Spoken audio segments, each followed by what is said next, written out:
Good day everyone. Our gospel for today is from Luke chapter 9 verses 1 to 6. In this passage, Jesus calls his 12 disciples and gives them power and authority to heal and drive out demons. Then he sends them out with a mission to preach the kingdom of God and heal the sick. Pero ang interesting dito, he told them not to bring anything. No staff, no bag, no food, no money, not even extra clothes. Ang ibig sabihin nito, Jesus wanted them to completely trust in God's provision and to depend on the kindness of others.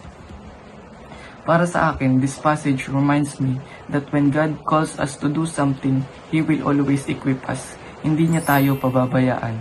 Sometimes we feel unprepared or kulang sa resources, pero ang mahalaga ay we obey and trust Him. Like the disciples, our focus should not be on what we lack, but on the mission to bring God's love and message to others. It also challenges me to have faith even when situations are uncertain.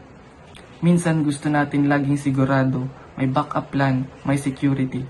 Pero here, Jesus is teaching us to let go and fully rely on Him.